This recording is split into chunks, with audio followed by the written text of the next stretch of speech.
O domínio das técnicas para a fabricação de lentes possibilitou à ciência um novo universo, o universo microscópico, mas ao mesmo tempo reacendeu toda a discussão sobre biogênese e abiogênese que estava praticamente resolvida durante o século XVII. Se você veio aqui e quer aprender tudo sobre biogênese e abiogênese, esse é o lugar certo. Então, vem comigo.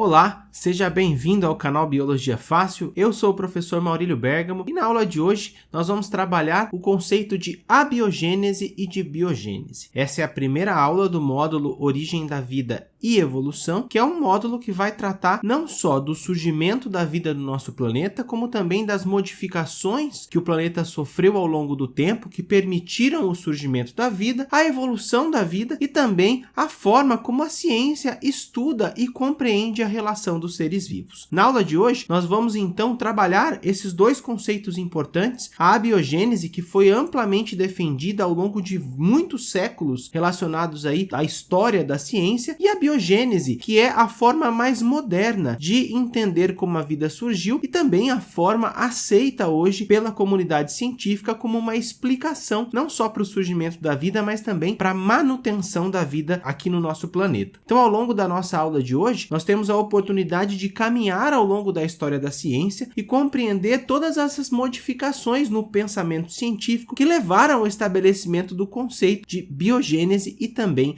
de abiogênese. Vamos aqui então para a nossa lousa. A gente tem aqui um material relacionado à nossa aula de hoje. Se você quiser fazer um download desse material, ele está aqui disponível no link na descrição. Nós vamos começar trabalhando o conceito de abiogênese, que é o conceito mais antigo relacionado à explicação sobre a manutenção da vida no nosso planeta. A teoria da abiogênese ela já está presente em textos literários muito antigos. Quando a gente pensa nessas citações, nós vamos ver textos que falam da abiogênese com mais aí de 2000 anos, desde lá do tempo de Aristóteles, 300 anos antes de Cristo. E nessas citações, nós tínhamos lá receitas e explicações de que os sapos surgiam da lama dos pântanos, de que ratos surgiam a partir da roupa suja. Quando um galho de árvore caía ao chão e se decompunha, dessa decomposição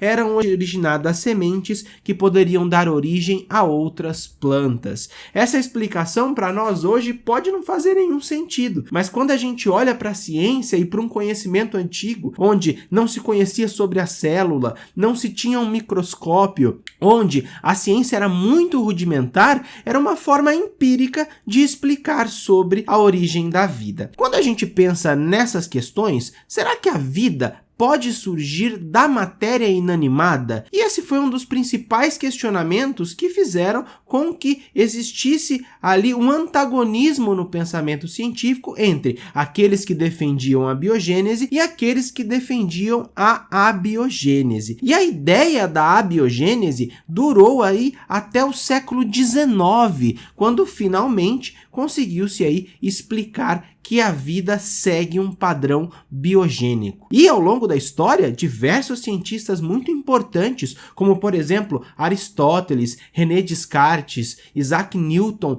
foram ali defensores da abiogênese. E nós vamos ver então como que esse pensamento foi mudando ao longo do tempo. A biogênese, esse termo, ele é composto por um prefixo a, que significa na biologia negação, um infixo bio, que significa vida, e um sufixo gênese, que significa origem, criação. Então a gente pode dizer que a abiogênese é a origem da vida a partir de algo não vivo, a partir da matéria inanimada. Quando a gente pensa então nesses pesquisadores que foram aí difundindo o pensamento abiogênico, é impossível a gente não voltar para Aristóteles. Aristóteles, filósofo e cientista grego, tão importante para a humanidade. O Aristóteles estudava questões relacionadas à origem da vida, mas também à anatomia, à reprodução, à zoologia, à botânica. Então ele se interessava não só pela filosofia, mas principalmente por essa relação com a natureza e influenciou os pensadores da sua época. O Aristóteles, ele acreditava plenamente de que a abiogênese explicava como a vida se mantinha ao longo do tempo. E de acordo com Aristóteles, olha só, essa citação aqui dele, a vida era gerada espontaneamente a partir de um princípio, a partir de uma energia capaz de produzir vida. E a essa energia ele dá o nome de pneuma, ou seja, o sopro, né? Pneuma, se a gente for buscar ali na origem da palavra, significa ar, sopro. Então, de acordo com Aristóteles, existe um sopro vital, existe um sopro da vida que garante a manutenção dos seres vivos. Inclusive, num livro publicado pelo Aristóteles chamado Da Geração dos Animais, ele propõe a teoria da geração espontânea. Nessa teoria, ele propõe, por exemplo, que as sementes podem ser geradas a partir do solo ou da decomposição de partes dos vegetais,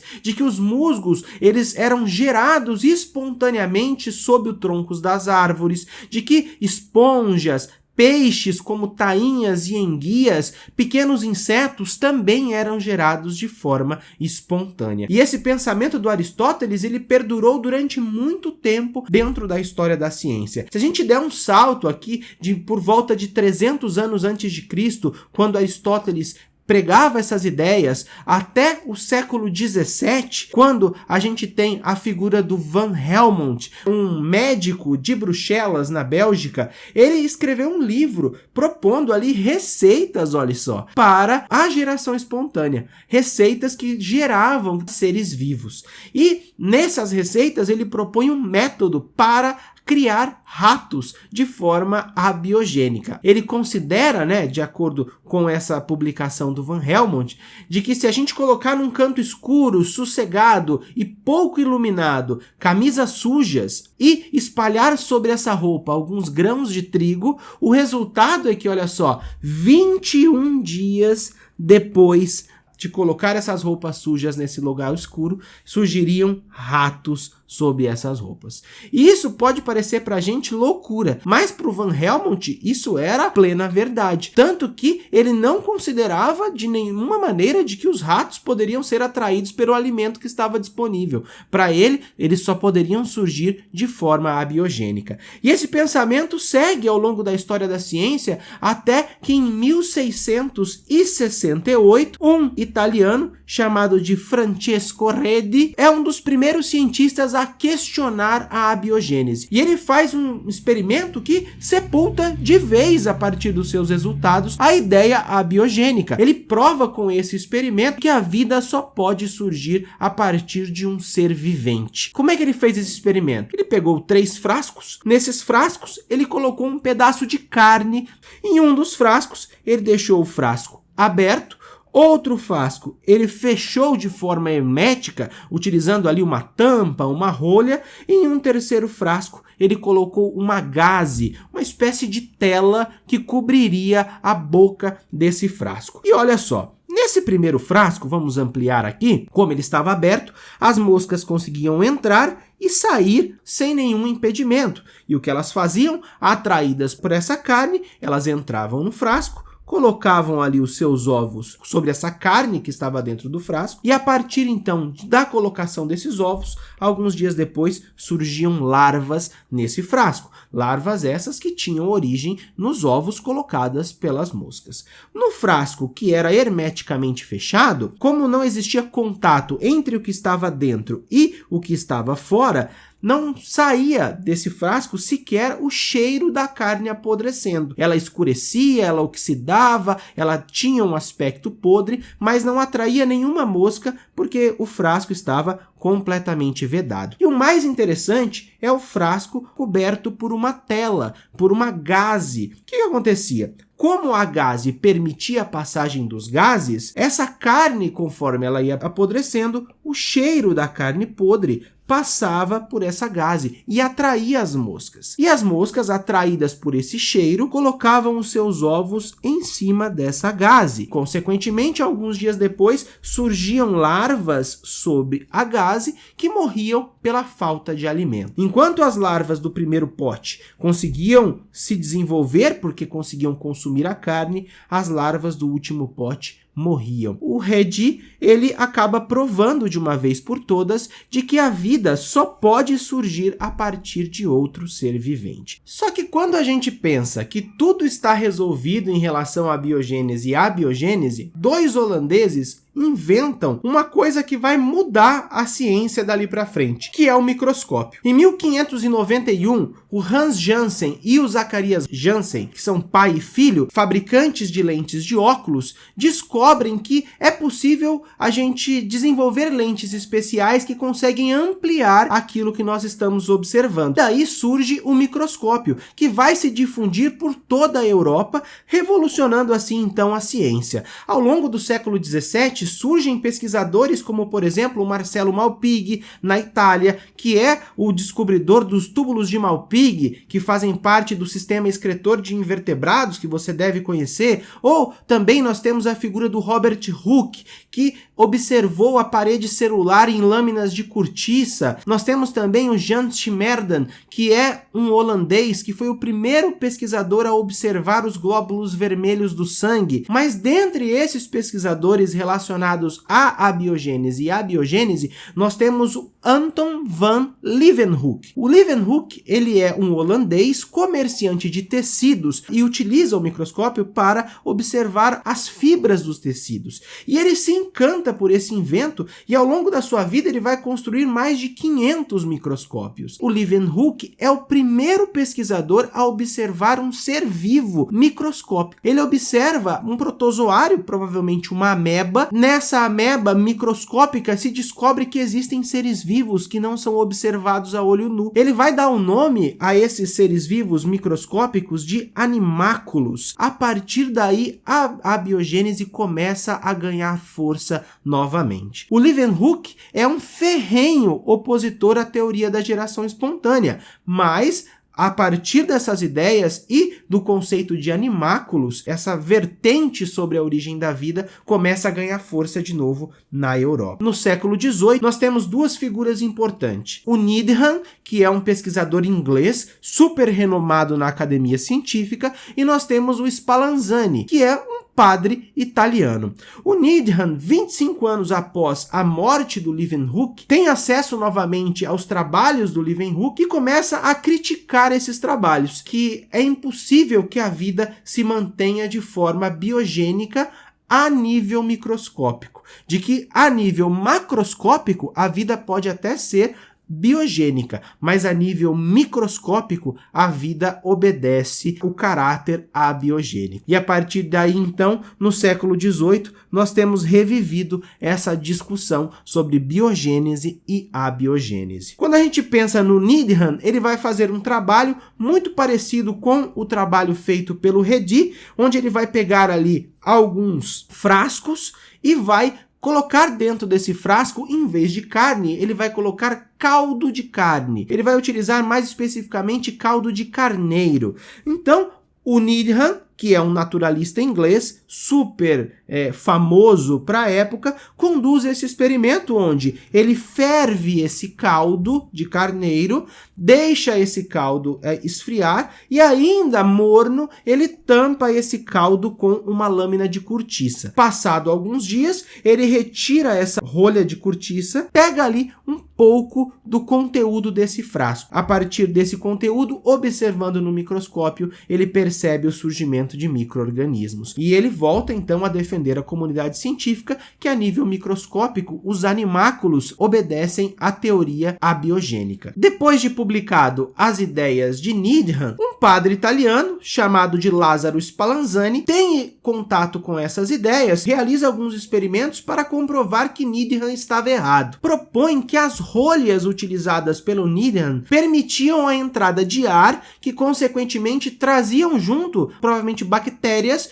que eram chamadas ali de animáculos, porque ninguém conhecia as bactérias ainda, eram elas as responsáveis por surgimento da vida naquele caldo testado pelo Needham. A partir daí, então, ele começa a realizar alguns experimentos, primeiro, testando várias formas de fechamento para esses tubos e também vários tipos de caldo. Então, ele vai utilizar caldos à base de plantas, caldos à base de carne, e o mais interessante são as formas de fechamento desses frascos. Quando a gente observa aqui, nós percebemos que o Needham, ele começa a entender que quando o frasco ele é fechado por rolhas, surgem aqui animáculos, surgem micro-organismos nesse caldo. Quando se utiliza um algodão, surgem ainda uma grande quantidade de micro-organismos, mas menos, por exemplo, quando o caldo está completamente aberto. Quando se utiliza um pedaço de madeira para fechar esses tubos, a quantidade de micro-organismos é menor. E quando a gente lacra o tubo com um maçarico, derretendo o vidro com um maçarico, não surge nenhum micro-organismo aqui nesse meio de cultura. Ele vai dizer que o experimento realizado pelo Needham, existe uma grande influência do tempo de fervura, de que o Needham, ele ferveu pouco esse caldo. E aí, então, ele propõe um experimento onde ele vai utilizar a mesma rolha de cortiça que o Needham utilizou, fervendo durante 30 minutos, 1 hora, 1 hora e meia e 2 horas esse caldo, e também utilizando tubos onde a boca do tubo foi derretida com um maçarico, não permitindo a troca gasosa. E aí ele vai perceber de que onde os tubos foram fechados com rolhas, surgem micro-organismos depois. Onde existe um fechamento hermético, a partir do derretimento desse tubo, não surgem micro-organismos. Mas quando ele quebra a boca desse tubo, passado ali algum tempo, surgem micro-organismos nesse caldo. E aí, então, o Spallanzani acaba de provar para a comunidade científica novamente que o Francesco Redi está certo, de que não existe como a vida surgir a partir do acaso, a partir de algo inanimado. A comunidade científica se divide na época e no início do século XIX, um cientista chamado de Félix Archimede Pouchet vai publicar um livro em 1859 chamado de Heterogênese, onde ele volta a defender a geração espontânea, dizendo que todos os seres vivos vêm de ovos e que aparecem por geração espontânea. A comunidade científica não aguenta mais esse cabo de guerra entre abiogênicos e biogênicos, e em janeiro de 1860, a Academia de Ciências da França propõe um prêmio para quem jogar luz sobre a questão da geração espontânea, constituindo ali uma comissão rigorosa que vai avaliar esses experimentos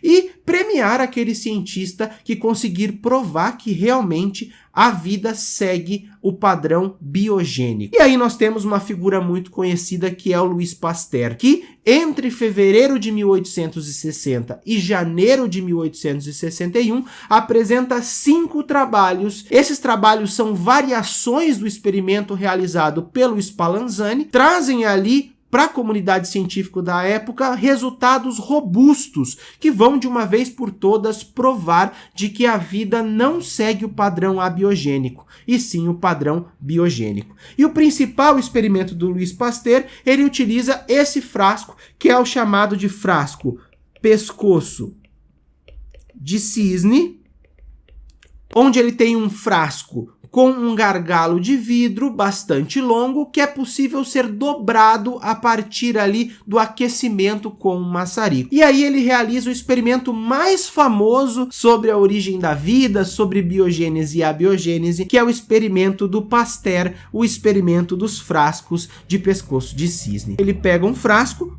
com um caldo nutritivo ali dentro, ferve esse caldo e quando esse caldo está ali quente, ele dobra o pescoço, o gargalo desse frasco de vidro, formando o pescoço de cisne. Esse gargalo ele não está fechado, ele está apenas dobrado. Só que aí entra a sacada do Pasteur. O ar ele consegue entrar por meio do gargalo, só que quando ele chega na parede do tubo, o ar até consegue fazer a volta, mas os micro-organismos que estão no ar não conseguem. Eles se depositam aqui nesse pescoço de cisne, não chegam a contaminar o caldo nutritivo. Portanto, nesse frasco não surge aqui nenhum micro-organismo. Mas o Pasteur prova que, passado algum tempo, depois da fervura, se ele quebra esse pescoço de cisne, volta a liberar a passagem de ar, que contamina esse caldo nutritivo e faz com que, passado algum tempo, voltem a surgir micro-organismos aqui nesse caldo. A partir, então, do experimento de Pasteur, ele prova de que a vida só segue a teoria biogênica, de que a vida só pode surgir a partir de outro ser vivo. Pasteur vai dizer até uma frase famosa em francês que ele diz assim: La génération spontanée est une chimère. Ou seja, a geração espontânea é uma quimera, nada mais é do que uma invenção da cabeça de diversos pesquisadores que ao longo do tempo defenderam a teoria abiogênica e um grande cientista como Pasteur consegue provar para nós de que a vida segue a linha biogênica, de que um ser vivo só pode ser originado a partir de outro ser vivo e que a teoria biogênica é um mito, é uma quimera. Finalizamos por aqui então, espero que você tenha gostado dessa aula de hoje. Não deixe de se inscrever no nosso canal, de ativar o sininho, de deixar aquele like, manda esse vídeo para o seu amigo, para o seu professor, para os seus colegas. Para continuar os seus estudos, eu vou deixar aqui uma playlist com vídeos sobre origem da vida e evolução. Bons estudos e até o nosso próximo vídeo.